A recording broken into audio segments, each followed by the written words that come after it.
On the Wakefield Art Walk, September 2021, I visited the Two Show Threads studio to see the exhibition Women's Thread Work, a celebration of decorative textile work created by women at home. It was a display of various textile techniques along with vintage tools and pattern books. A community threads project, Two Show Threads runs weekly 2-hour sessions aiming to share sewing skills and promote well-being through textile arts. At the exhibition, I saw this picture of a welly-wearing child. With no information except the word D, I assume D made it. A naive piece of appliqued shapes made from plain fabrics with subdued colours and some basic embroidery stitches to suggest detail. Dee's work reminds me of work by Alfred Wallace. Born and bred in Cornwall, from a pauper family he was sent to sea when he left school. He began painting aged 67 after the death of his wife to combat loneliness, and his years as a mariner and fisherman inspired much of his work. In his little cottage he painted ships from memory. He had no money to buy artist materials, so he painted on old bits of cardboard from the grocer's and used paint from the local chandlers.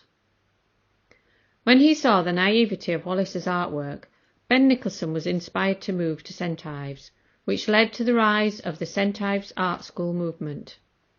Nicholson was charmed by the simple nature of Wallace's work, the limited palette, and the way he ignored things like detail and perspective.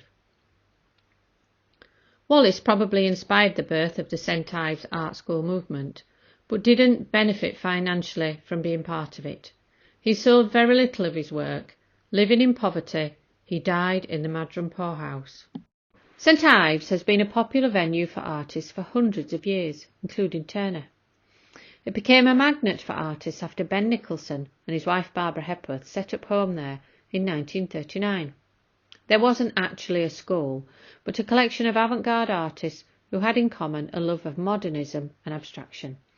They used the landscape as their inspiration, working with the shapes and forms they saw around them. Varying from semi-realism to total abstraction, work was created by painters, sculptors and ceramicists. This movement is significant because it included several important artists, including Barbara Hepworth. Internationally recognised, her work is featured in many museums and art galleries.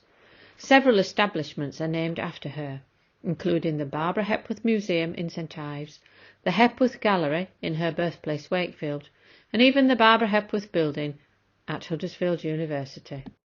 We can see Wallace's influence in Christopher Wood's work. Porthmore Beach, St Ives contains simple shapes and a limited palette, with very little attempt to replicate detail or add a lot of texture. Brian Pierce, a disabled artist with limited capacity, is also associated with the movement. He used simple shapes and a limited palette to create artwork such as Lilies and Fishing Boat, which has a very soft and tranquil feeling. Although we know very little about Dee's work, we can still make comparisons with Wallace's Houses at St Ives, Cornwall. Both use symbolic shapes with mark making to suggest detail, and there's little regard for perspective or texture. Were they both hobbyists with no training? Are the palettes limited due to lack of resources rather than a conscious choice? Was Dee's work just something to pass time? We know that most of Wallace's paintings were never meant for public display. There are similarities in the way Dee and Wallace's pieces are constructed. For example, in Dee's piece, the figure is short and the coat and boots cover most of it, suggesting a toddler. Groups of 3 stitches are blades of grass. Back stitching coming out from the yellow circle is sunshine. The subdued palette suggests limited resources. Maybe she had to reuse fabrics such as old clothing or bedding. In Houses at St Ives, Cornwall, the squares on the houses have crosses in the middle to show individual panes. The position of some of the houses suggests a hill. 2 small parallel lines show the start of a path. If we look closer, we can see some level of expertise. Dee's applique is beautifully hemmed, so the raw edges are hidden. Wallace's laying down of colour shows an understanding of shade and tone. It's likely that both were not trained artists, just people who made things at home, but they still created work with a story that's easy to understand. The clues in each piece allowed me to make assumptions when comparing them.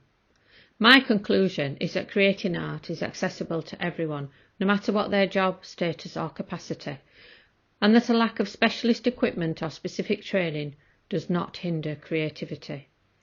Nor does it stifle the human imagination, which allows us to interpret the shapes when creating or viewing work.